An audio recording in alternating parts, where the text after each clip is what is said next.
It was cool to go over there. I'd never gone to Europe before, but it's a little bit terrifying carrying something that valuable around town with you. For 10 years, Bozeman resident Landon Bailey was doing just fine as a tax accountant by day and sports card trader by night. I remember in 2000, so I would have been 11 or 12, we opened a pack at the local card shop and we pulled this no-name quarterback from Michigan. And it turned out to be Tom Brady, so that one was a pretty good card to hold on to.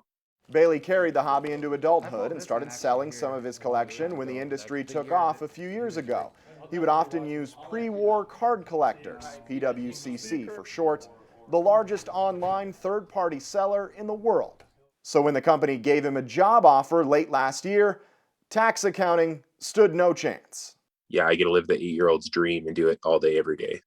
But never in his wildest dreams could Bailey have imagined the job would lead him to this.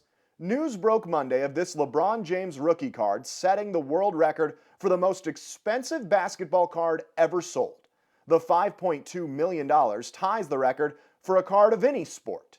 And Bailey was right in the middle of it. We've been talking for months on the deal, and so he just felt more comfortable if I would come and get it and do the wire and everything. I don't want to ask if it was a cliche of a briefcase that was handcuffed to your wrist and had to have some kind of a code, but I mean, how did you manage that? The owner of the card and I drove there together, and so he had it in a little box. We took the Uber executive straight there, did the exchange, and then we didn't have it in our possession anymore, so that was nice. But no, it was just in his backpack, and nobody knew. The sale is a microcosm of one of the country's hottest new investment industries, fueled by thousands of former card-collecting kids just like Landon with expendable pandemic income. Here's a KD rookie auto. I think COVID definitely played into it. People can't go to events right now, and they want to stay connected somehow. So I think cards was the easiest and most obvious choice of staying involved. For many, that means their hobby is now worth exponentially more. I think as these assets continue to go up, it's going to bring more and more investment type people into the hobby. But there's also a downside. Prices have gone so high that industry insiders are worried about pricing people out. The thing that makes it tough is, kids come in. We used to have $3, $4, $5 packs, and now it's $20 packs. Today, I went to Target and I was number 20 in line to buy a pack.